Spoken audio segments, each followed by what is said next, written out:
ইরানের হামলার পাল্টা জবাব দেওয়ার পরিকল্পনা করছে ইসরায়েল, এমনটি জানিয়েছে দেশটির যুদ্ধকালীন মন্ত্রিসভা। তবে এতে সতর্কতা মেনে চলার আহ্বান যুক্তরাষ্ট্রের। এদিকে জাতিসংঘের নিরাপত্তা পরিষদের জরুরি বৈঠকে একে অপরকে দোষারোপ করে বিবৃতি দিয়েছে ইরান ও ইসরায়েল। তেহরানের দাবি, ইসরায়েলের চালানো হামলা তাদের আত্মরক্ষার অনুশীলন মাত্র। ওয়ালটন এয়ার কন্ডিশনার এক্সচেঞ্জ অফারে স্প্লিট এসিতে 23,000 টাকা পর্যন্ত নিশ্চিত ছাড়। ইসরায়েলে ইরানের প্রতিশোধমূলক হামলার পর বড় ধরনের সংঘাতের দ্বারপ্রান্তে দাঁড়িয়ে মধ্যপ্রাচ্য। উপযুক্ত সময়ে ইরানের বিরুদ্ধে পাল্টা বদলা নেয়ার পক্ষে ইসরায়েলের যুদ্ধকালীন মন্ত্রিসভা। তবে সেই হামলা কখন ও কী মাত্রায় হবে তা এখনও চূড়ান্ত হয়নি। যুক্তরাষ্ট্র অবশ্য পাল্টা হামলা চালানোর ক্ষেত্রে ইসরায়েলকে সতর্ক করেছে।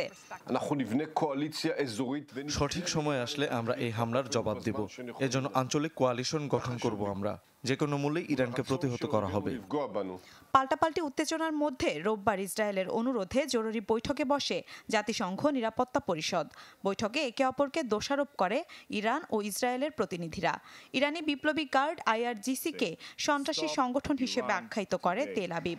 অন্যদিকে ইরানের রাষ্ট্রদূত দাবি করেন, ইসরায়েলে চালানো এই হামলা তাদের আত্মরক্ষার অনুশীলন মাত্র, যা জাতিসংঘের আন্তর্জাতিক আইনের 51 অনুচ্ছেদ দ্বারা স্বীকৃত। এই হামলার মাধ্যমে ইরান সব সীমা অতিক্রম করেছে এবং আমরা এর জবাব দেব। এই হামলা আমাদের সার্বভৌমত্বের উপর আঘাত। Interested in de-escalation. They have denied Iran inherent right to self-defense against the Israeli. বেসামরিকদের সুরক্ষার বিষয়টি মাথায় রেখেই এই সামরিক অভিযান চালিয়েছে আমরা। গাজায় হামলা চালালে ইসরায়েলের আত্মরক্ষার বিষয়টিকে যুক্তরাষ্ট্র প্রশ্রয় দেয়, কিন্তু ইরানের বেলায় তাদের আচরণ কেন ভিন্ন? ইরান ইসরায়েল সংঘাতের জেরে জরুরি বৈঠক করেছে শক্তিধর দেশগুলোর সংগঠন G7ও। বৈঠকে বসবে ইউরোপীয় ইউনিয়নও। নিরাপত্তার স্বার্থে ইরানের রাজধানী তেহরানের মেহরাবাদ বিমানবন্দর সহ অভ্যন্তরীণ বেশ কিছু ফ্লাইট সোমবার পর্যন্ত বাতিল করেছে দেশটি।